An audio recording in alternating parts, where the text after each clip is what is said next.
কথা অগ্নির নিঃশ্বাস আটকে গাছ থেকে বাঁচে। বিস্তারিত জানতে সম্পূর্ণ ভিডিও লাইক দিয়ে দেখতে থাকুন। রিচা গুহবাড়িতে বৈষ্ণবীর ছদ্মবেশে এসে কর্তাদিদার ভরসা অর্জন করে বলে, যে উপহার সবার থেকে বড় সেটাকে আগে খুলবি। এই কথা শুনে কথা সন্দেহ করে বলে, উপহারটা তো বাবা দিয়ে গেলেন, এই মহিলা কিভাবে জানলেন? আর এই মহিলাটাকে দেখে চেনা চেনা লাগছে কেন? তখন কথা জুনিকে জিজ্ঞেস করে, কিন্তু জুনি বলে, না, আমার চেনা চেনা লাগছে না। তখন অগ্নি এসে কথাকে জিজ্ঞেস করে কথা ঠিক আছে কিনা। তখন কথা বলে, কষ্ট পাচ্ছিলাম, এখন ঠিক আছি। ভেবে দেখলাম আপনি যে কথাগুলো বলে এলেন সেগুলো ঠিক বলেছেন। এরপরে রিচা বাড়ি থেকে চলে গেলে কর্তাদিদা কথাকে বাবার দেয়া উপহার খুলতে বলে, কিন্তু কথা উপহার না খুলে নিজের রুমে চলে যায়। আর একটু পরে এসে উপহারে কোনো ঠিকানা আছে কিনা খুঁজতে থাকে, কিন্তু কোনো ঠিকানা না পেয়ে শেষে উপহারটা খুলে ফেলে ঠিকানার খোঁজে। তখন মানুষ থেকে গাছ কথাকে শিকড়ের সাহায্যে আঁকড়ে ধরলে কথা অগ্নিকে ডাকে।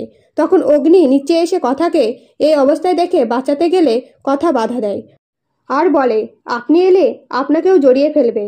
তাই অগ্নি শিকড় কাটবার জন্য চাকু হাতে গেলে গাছটি অগ্নিকেও আঁকড়ে ধরে। তখন কথা বলে, আপনাকে বললাম আসবেন না, তাও চলে এলেন। এবং কথার কষ্ট হতে থাকলে সকলে বুঝতে পারে না কিভাবে রক্ষা করবে কথাকে। তখন অগ্নি বলে, কথা নার্ভাস হোস না, এই গাছ থেকে বাঁচার উপায় তোর জানা আছে, একটু ভেবে দেখ, মাথা শান্ত করে দেখ। তখন কথা বলে, আমার মাথায় কিছু আসছে না। এই বলে কথা ভালোভাবে নিঃশ্বাস নিতে না পারলে জুনি বলে, কথা তো নিঃশ্বাস নিতেই পারছে না। এদিকে কথা কষ্ট পেতে পেতে হঠাৎই চোখ বন্ধ করে নিঃশ্বাস নিয়ে বন্ধ করে দেয়। তখন অগ্নি বলে, কথা চোখ খোল, নিঃশ্বাস নে। নিঃশ্বাস নিচ্ছিস না কেন? কিন্তু কথা তাও নিঃশ্বাস না নিলে নাইট্রোজেন গাছ পায় না। তখন গাছটি আস্তে আস্তে কথাকে ছেড়ে দেয়। তখন কথা অগ্নিকেও নিঃশ্বাস নিতে নিষেধ করে।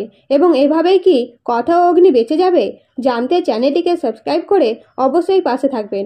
আর ভিডিওটা ভালো লাগলে অবশ্যই লাইক কমেন্ট করে জানাবেন। ধন্যবাদ।